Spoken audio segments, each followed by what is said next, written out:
Assalamualaikum warahmatullahi wabarakatuh. Perkenalkan, nama saya Rizky Adelia, NIM 2020 04 10 14 123 dari kelas B reguler manajemen. Di sini saya akan mempresentasikan tentang pajak negara dan pajak daerah. Pengenaan pajak di Indonesia dikelompokkan menjadi dua bagian, yaitu pajak negara dan pajak daerah. Yang pertama, pajak negara. Pajak negara atau pajak pusat merupakan pajak yang dipungut oleh pemerintah pusat dan digunakan untuk membiayai seluruh kebutuhan rumah tangga. Pengukutan pajak negara memiliki tujuan pemerataan penghasilan bagi pemerintah daerah di Indonesia. Ada 3 macam pajak negara, yaitu 1. Pajak penghasilan atau PPh, 2. Pajak pertambahan nilai dan pajak atas barang mewah atau PPN dan PPNBM. Yang ketiga, bea materai. Pajak penghasilan atau PPh. Dasar Hukum Undang-Undang Nomor 7 Tahun 1984. Diubah terakhir oleh Undang-Undang Nomor 17 Tahun 2000. Undang-undang ini berlaku sejak tahun 1984 dan merupakan pengganti Undang-Undang Pajak Perseorangan tahun 1925, Undang-Undang Pajak Pendapatan tahun 1944, Undang-Undang PBDR tahun 1970 atau pajak atas bunga, dividen dan royalti tahun 1970. Yang kedua, PPN dan PPNBM. Dasar Hukum Undang-Undang Nomor 8 Tahun 1983 dirubah terakhir Undang-Undang Nomor 18 Tahun 2000. Undang-undang ini mulai efektif berlaku sejak 1 April tahun 1985. Merupakan pengganti Undang-Undang Pajak Penjualan tahun 1951. Yang ketiga, bea materai. Dasar Hukum Undang-Undang Nomor 13 Tahun 1985. Undang-undang ini mulai efektif berlaku 1 Januari 1986. Pengganti Undang-Undang Bea Materai yang lama, Aturan Bea Materai tahun 1921. Selanjutnya, pajak daerah. Pajak daerah adalah kontribusi wajib kepada daerah yang terutang oleh orang pribadi atau badan yang bersifat memaksa berdasarkan undang-undang dengan tidak mendapatkan imbalan secara langsung dan digunakan untuk keperluan daerah bagi sebesar-besarnya kemakmuran rakyat. Pajak daerah dan retribusi daerah. Dasar Hukum Undang-Undang Nomor 18 Tahun 1997 dirubah terakhir dengan Undang-Undang Nomor 34 Tahun 2000. Pajak daerah dibagi menjadi dua bagian, yaitu pajak provinsi dan pajak kabupaten atau kota. Ada juga istilah yang terkait dengan pajak daerah. Pertama, daerah otonom. Selanjutnya disebut daerah adalah kesatuan masyarakat hukum yang mempunyai batas daerah tertentu berwenang mengatur dan mengurus kepentingan masyarakat setempat menurut prakarsa sendiri berdasarkan aspirasi masyarakat dalam Ikatan NKRI. Kedua, pajak daerah. Selanjutnya disebut pajak adalah iuran wajib yang dilakukan oleh orang pribadi atau badan daerah tanpa imbalan langsung yang seimbang, yang dapat dipaksakan berdasarkan peraturan perundang-undangan yang berlaku, yang digunakan untuk membiayai penyelenggaraan pemerintah daerah dan pembangunan daerah. Yang ketiga, badan. Badan adalah sekumpulan orang dan atau modal yang merupakan kesatuan baik yang melakukan usaha maupun yang tidak melakukan usaha, yang meliputi PT, CV, BUMN, BUMD, firma, kongsi, koperasi, dana, pensiun, persekutuan, perkumpulan, yayasan, organisasi massa, organisasi saspol, lembaga, bentuk usaha tetap, dan bentuk badan lainnya. 4. Subjek pajak adalah orang pribadi atau badan yang dapat dikenakan. 5. Pajak daerah. Wajib pajak atau WP adalah orang pribadi atau badan yang menurut ketentuan peraturan perundang-undangan perpajakan ditentukan untuk melakukan kewajiban perpajakan, termasuk pengubutan pajak atau pemotongan pajak tertentu. Selanjutnya, pajak daerah terdiri dari pajak provinsi dan pajak kabupaten kota. Pajak provinsi. Pajak provinsi terdiri dari 1. Pajak berkendaraan motor dan berkendaraan di atas air. 2. Bea balik nama kendaraan bermotor dan berkendaraan di atas air. 3. Pajak bahan bakar berkendaraan bermotor. Sedangkan pajak kabupaten atau kota terdiri dari pajak bumi dan bangunan atau PBB, bea perolehan hak atas tanah dan bangunan atau BPHTB. Contohnya pajak hotel, pajak restoran, pajak hiburan, pajak reklame, pajak penerangan jalan, pajak pengambilan bahan galian golongan C, pajak parkir, pajak pengambilan dan pemanfaatan air bawah tanah dan air permukaan, dan ada pajak lain-lainnya. Selanjutnya pajak bumi dan bangunan atau PBB. Dasar Hukum Undang-Undang Nomor 12 Tahun 1985 terakhir diubah dengan Undang-Undang Nomor 12 Tahun 1994. Undang-undang ini mulai berlaku pada tanggal 1 Januari tahun 1986, pengganti dari 1. Ordonansi atau Peraturan Pajak Rumah Tangga tahun 1908, Ordonansi Verponding Indonesia tahun 1923, Ordonansi Pajak Kekayaan tahun 1932, Ordonansi Verponding tahun 1928, Ordonansi Pajak Jalan tahun 1942, Undang-Undang Daerah Nomor 11 Tahun 1957, khususnya pasal 14 huruf J, K, dan L. Peraturan Pemerintah Pengganti Undang-Undang Nomor 11 Tahun 1959, Undang-Undang Nomor 11 Penerapan Tahun 1959, Pajak Hasil Bumi. Ordonansi bahasa dari Belanda yang artinya adalah peraturan. Selanjutnya BPHTB.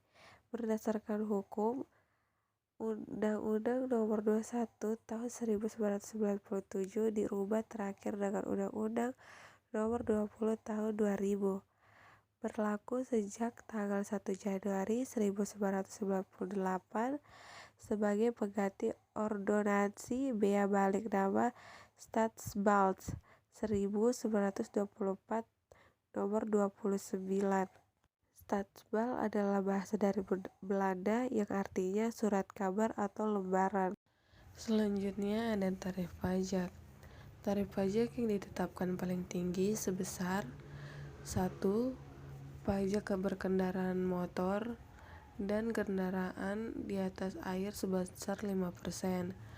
2. Bea balik nama kendaraan bermotor dan kendaraan di atas air sebesar 10%. 3. Pajak bahan bakar berkendaraan bermotor sebesar 5%. 4. Pengambilan dan pemanfaatan air bawah tanah dan air permukaan sebesar 20%. 5. Pajak hotel sebesar 10%. 6. Pajak restoran sebesar 10%. 7. Pajak hiburan sebesar 35%. 8. Pajak reklame sebesar 25%. 9. Pajak penerapan jalan sebesar 10%. 10. Pajak pengambilan bahan galian golongan C sebesar 20%. Dan 11. Pajak parkir sebesar 20%. Tarif pajak pada angka 1 sampai dengan 4 ditetapkan seragam di seluruh Indonesia dan diatur dengan peraturan pemerintah atau PP. Tarif pajak sebagaimana pada angka 5 sampai dengan 11 ditetapkan dengan peraturan daerah. Selain itu ada juga tata cara pelaksanaan pemungutan pajak dan tata cara penghapusan piutang pajak yang kadaluarsa. Yang pertama, tata cara pelaksanaan pemungutan pajak ditetapkan oleh kepala daerah. Yang kedua, piutang pajak yang tidak mungkin dapat ditagih dan sudah kadaluarsa dapat dihapuskan. Yang ketiga, penghapusan piutang pajak provinsi dan pajak kabupaten atau kota dilakukan dengan keputusan masing-masing oleh gubernur dan bupati atau wali kota. Yang keempat, tata cara penghapusan piutang pajak yang sudah kadaluarsa diatur dengan peraturan daerah. Baik, selanjutnya kita akan bahas tentang retribusi daerah. Ada beberapa pengertian yang terkait dengan retribusi daerah. Retribusi daerah yang selanjutnya disebut dengan retribusi adalah pungutan daerah sebagai pembayaran atas jasa atau pemberian izin tertentu yang khusus disediakan atau diberikan oleh pemerintah daerah untuk kepentingan orang pribadi atau badan. Jasa adalah kegiatan pemerintah daerah berupa usaha dan pelayanan yang menyebabkan barang, fasilitas, atau kemanfaatan lainnya yang dapat dinikmati oleh orang pribadi atau badan. Jasa umum adalah jasa yang disediakan atau diberikan oleh pemerintah daerah untuk tujuan kepentingan dan kemanfaatan umum serta dapat dinikmati oleh orang pribadi atau badan. Jasa usaha adalah jasa yang disediakan oleh pemerintah daerah dengan menganut prinsip-prinsip komersial karena pada dasarnya dapat pula disediakan oleh sektor swasta. Perizinan tertentu adalah kegiatan tertentu pemerintah daerah dalam rangka pemberian izin kepada orang pribadi atau badan yang dimaksudkan untuk pembinaan, pengaturan, pengendalian, dan pengawasan atas kegiatan pemanfaatan ruangan, penggunaan sumber daya alam, barang, prasarana, sarana, atau fasilitas tertentu guna melindungi kepentingan umum dan menjaga kelestarian lingkungan. Jenis retribusi daerah.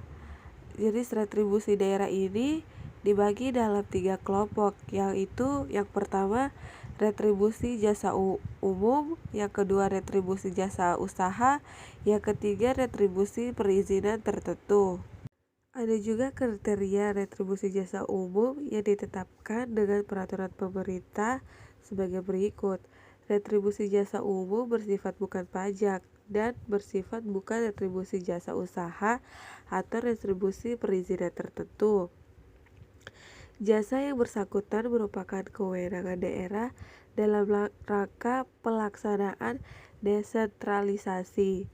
Jasa tersebut memberi manfaat khusus bagi orang pribadi atau badan yang diharuskan membayar retribusi, di samping untuk melayani kepentingan dan kemanfaatan umum.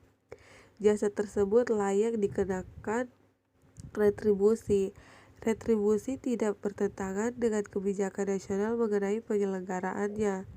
Retribusi dapat dipungut secara efektif dan efisien, serta merupakan salah satu sumber pendapatan daerah yang potensial, dan pengukutan retribusi memungkinkan penyedia jasa tersebut dengan tingkat dan kualitas pelayanan yang lebih baik lagi.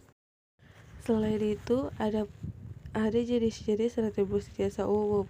Contohnya retribusi pelayanan kesehatan, retribusi pelayanan persampahan atau kebersihan, retribusi pengganti biaya cetak KTP dan akte catatan sipil, retribusi pelayanan pemakaman dan pengabuan mayat, retribusi pelayanan parkir di tepi jalan umum, retribusi pelayanan pasar, retribusi pengujian berkendaraan motor, retribusi pemeriksaan alat pemadam kebakaran, retribusi penggantian biaya cetak peta, dan retribusi pengujian kapal perikanan.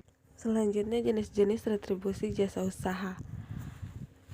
Jenis-jenis retribusi jasa usaha antara lain retribusi pemakaian kekayaan daerah, retribusi pasar grosir atau pertokoan, retribusi tempat pelelangan, retribusi terminal, retribusi tempat khusus parkir, retribusi penginapan atau villa, retribusi penyedotan kakus, retribusi rumah potong hewan, retribusi pelayanan pelabuhan kapal, retribusi tempat rekreasi dan olahraga, retribusi penyeberangan di atas air, retribusi pengolahan limbah cair, dan retribusi penjualan produksi daerah. Dan yang terakhir, jenis-jenis retribusi perizinan tertentu antara lain adalah retribusi izin mandiri bangunan, retribusi tempat penjualan minuman beralkohol, dan retribusi izin gangguan, retribusi izin trayek. Adapun kriteria retribusi perizinan tertentu yang ditetapkan dengan peraturan pemerintah, contohnya perizinan tersebut termasuk kewenangan pemerintah yang diserahkan kepada daerah dalam rangka asas desentralisasi. Perizinan tersebut benar-benar diperlukan guna melindungi kepentingan umum, dan biaya yang menjadi beban daerah dalam penyelenggaraan izin tersebut dari biaya untuk mengulangi dampak negatif dari perizinan tersebut cukup besar sehingga layak dibiayai dari retribusi perizinan. Objek dan subjek retribusi daerah. Objek retribusi daerah antara lain jasa umum, jasa usaha, perizinan tertentu. Sedangkan subjek retribusi daerah antara lain retribusi jasa umum adalah orang pribadi atau badan yang menggunakan atau menikmati pelayanan jasa umum. Retribusi jasa usaha adalah orang pribadi atau badan yang menggunakan atau menikmati pelayanan jasa usaha. Retribusi perizinan tertentu adalah orang pribadi atau badan yang memperoleh izin tertentu dari Pemda. Yang terakhir adalah prinsip dan sasaran penetapan tarif retribusi daerah. Prinsip dan sasaran penetapan tarif jenis retribusi daerah sebagai berikut. Retribusi jasa umum berdasarkan kebijakan daerah dengan mempertimbangkan biaya penyediaan jasa yang bersangkutan, kemampuan masyarakat, dan aspek keadilan. Retribusi jasa usaha berdasarkan pada tujuan untuk memperoleh keuntungan yang layak sebagaimana keuntungan yang pantas diterima oleh pengusaha swasta sejenis yang beroperasi secara efisien dan berprioritas pada harga pasar. Retribusi perizinan tertentu berdasarkan pada tujuan untuk menutup sebagian atau seluruh biaya penyelenggaraan pemberi izin yang bersangkutan. Penetapan tarif retribusi dapat ditinjau kembali paling lama 5 tahun sekali. Mungkin itu saja materi dari saya. Bila ada pengucapan atau penyampaian materi yang kurang jelas, saya mohon maaf. Sekian, terima kasih.